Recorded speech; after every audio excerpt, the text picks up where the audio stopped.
అదే RTV app వార్తల్ని క్షణాల్లో చదివే అవకాశం ఉంటుంది. ఒక న్యూస్ పేపర్, ఒక టెలివిజన్ ఛానల్ మీ చేతుల్లో ఎప్పుడు ఉంటాయి. రుణమాఫీ అంశంలో చాలా ఫిర్యాదులు వస్తున్నాయి. అంతా ఆ వ్యవసాయ అధికారి కార్యాలయానికి వస్తున్నటువంటి పరిస్థితి చూస్తున్నాం. మనం రాష్ట్ర వ్యాప్తంగా చూడడం జరిగింది. మొన్న 2 రోజుల క్రితం కూడా మొత్తం లక్షలోపు రుణమాఫీ చేసినట్టు కూడా ప్రభుత్వం ప్రకటించింది. కానీ చాలా వరకు లక్షలోపు ఉన్నటువంటి బాధితులు కూడా చాలా వరకు మాకు రుణమాఫీ కాలేదని అటు వెళ్ళి బ్యాంకులలో చెక్ చేసుకోవడం, బ్యాంకు వాళ్ళని అడిగితే అగ్రికల్చర్ ఆఫీస్ వాళ్ళని అడగండి అని చెప్పడంతో కూడా వరుసగా వస్తున్నటువంటి పరిస్థితి చూస్తున్నాం. రాష్ట్ర వ్యాప్తంగా కూడా ఇదే పరిస్థితి కనిపిస్తుంది. ఓవైపు బ్యాంకుల చుట్టూ, మరోవైపు అగ్రికల్చర్ ఆఫీసుల చుట్టూ కూడా తిరుగుతున్నారు. రేషన్ కార్డులు ఉన్నప్పటికీ కూడా కొంతమంది చూసినట్లయితే రేషన్ కార్డు లేకున్నా కానీ లక్షలోపు రుణం ప్రకటిస్తానని చెప్పినప్పటికీ కూడా అసలు రేషన్ కార్డు ఉన్నవారికి కూడా 60,000, 70,000 అలా ఉన్నవారికి కూడా పడనటువంటి పరిస్థితి ఉంది. వారంతా కూడా వచ్చి ఇక్కడ వ్యవసాయ అధికారులను అడిగి తెలుసుకున్నారు. చెప్పండి, మీదే ఊరు?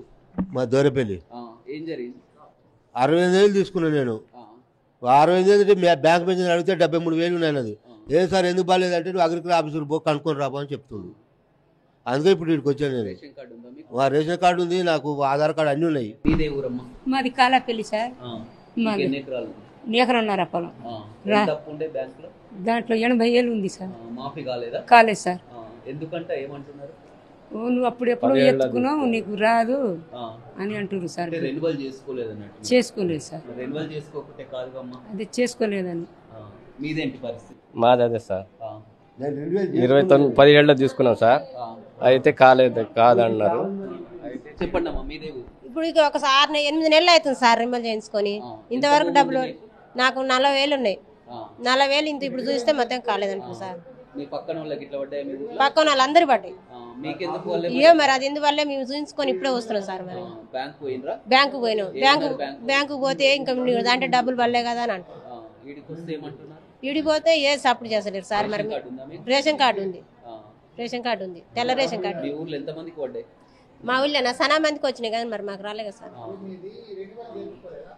చూడొచ్చు, చాలా వరకు చూస్తున్నాం. ఇప్పుడు అంతా కూడా ఆ లక్షలోపు ఆ రుణమాఫీ బాధితులు గ్రామాల్లో చూసినట్లయితే చాలా వరకు అందరికీ వచ్చి కూడా కొంతమందికి అన్ని విధాల ఎలిజిబిలిటీ ఉన్న, లక్షలోపు రుణం ఉన్న, రేషన్ కార్డు ఉన్న రాకపోవడం పట్ల కూడా ఇక్కడ ఫిర్యాదులు వెళ్తున్నాయి. ఇప్పటికే జిల్లా కలెక్టర్ అధికారులు కూడా చెప్పడం జరిగింది. కంట్రోల్ రూమ్ కూడా ఏర్పాటు చేయడం జరిగింది. ఎవరైనా ఇలాంటి వారున్నా కానీ తమను సంప్రదించవచ్చు. మళ్ళీ కూడా వీరికి వచ్చే విధంగా చూస్తామని చెప్తున్నారు. వ్యవసాయ కార్యాలయంలో ఉన్నాం. చెప్పండి, రోజు ఎంతమంది ఎక్కువగా వచ్చే బాధితులు ఏం చెప్తున్నారు? అదే రైతు రుణమాఫీ కావడం లేదు, మాకు ₹1,00,000 రుణమాఫీ చేస్తా అని సీఎం గారు అన్నారు అని, మాకు అకౌంట్లో డబ్బులు పడతలేవు అని ఇక్కడికి వచ్చి అప్లికేషన్ ఇస్తున్నారు. ఎక్కువ ఇలాంటివి కనిపిస్తున్నాయి మీకు? అవే అది రుణమాఫీ సమస్యలే, మొత్తం రుణమాఫీ సమస్యలే అంటున్నారు. మొత్తం రైతులందరూ రుణమాఫీ ప్రాబ్లమ్స్ ఉన్నాయి, మాకు రుణమాఫీ కావటం లేదు, ₹1,00,000 మాఫీ చేస్తా అన్నాడు, మాకు అకౌంట్ బ్యాంకు పోతే రుణమాఫీ కాలేదని అంటున్నారు. ఇక్కడికి వస్తేనేమో మరి అధికారులు కానీ అడిగితే ఏం చెప్తున్నారు అంటే లెటర్లు అప్లికేషన్ పెట్టుకొని మళ్ళీ ఇవ్వమని అంటున్నారు. ఇలా ఇప్పుడు మీకు వచ్చే ఫిర్యాదులని మీరు నోట్ చేసుకుంటున్నారా? ఇలా ఇప్పుడు వచ్చిన రైతుల ద్వారా వచ్చిన అప్లికేషన్లన్నీ తీసుకొని వాళ్ళకు ఎప్పటి నుంచి ఎప్పుడు రుణం తీసుకున్నారు, ఎందుకు మాఫీ కాలేదని రాసుకొని అప్లికేషన్ తీసుకుంటున్నాం. మొత్తం చాలా వరకు ఫిర్యాదులు వస్తున్నటువంటి పరిస్థితి అయితే చెప్తున్నాం. మొత్తం మీద కలెక్టర్ గారిని కూడా ఇదే విషయంపై కూడా సంప్రదించడం జరిగింది. కలెక్టర్ కూడా కంట్రోల్ రూమ్ ను ఏర్పాటు చేయడం జరిగింది. నేరుగా ఈ విధంగా ఫిర్యాదు చేయవచ్చు అని చెప్తున్నప్పటికీ కూడా మొత్తం రాష్ట్ర వ్యాప్తంగా కూడా ఒక నల్గొండ జిల్లాకి పరిమితం కాదు, అన్ని జిల్లాల్లో కూడా ఇదే విధమైనటువంటి పరిస్థితి కనిపిస్తుంది. ఇప్పటికే ప్రతిపక్షాలు కూడా ఆరోపణలు చేస్తున్నటువంటి పరిస్థితి కనిపిస్తుంది. పేరుకు మాత్రం ఈ విధంగా చెప్తున్నప్పటికీ కూడా చాలా వరకు అరువులు ఉన్నప్పటికీ కూడా లక్షలోపు రుణాల వరకు, ఇక తర్వాత 1,50,000, 2 లక్షల వరకు రెండో విడత, మూడో విడత ఉంటుంది. కానీ మొదటి విడతలనే ఈ విధంగా చాలా వరకు లక్షలోపు రుణాలు ఉన్నప్పటికీ కూడా వారంతా కూడా రుణమాఫీ జరగలేదనే అంశం మాత్రం లేవనెత్తుంది. ఇదే విషయంపై జిల్లా వ్యవసాయ అధికారిని కూడా అడిగి తెలుసుకుందాం.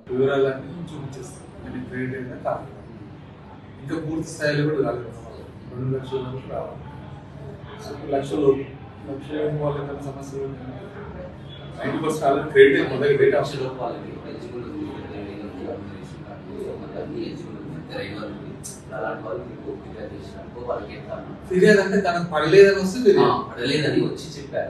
నెక్స్ట్ వాళ్ళకి ఎట్లా వెంటనే ఆధార్ నెంబర్ కొట్టాలి, మన డీటెయిల్స్ వచ్చేస్తాయి. మార్నింగ్ పత్రికలు వచ్చింది.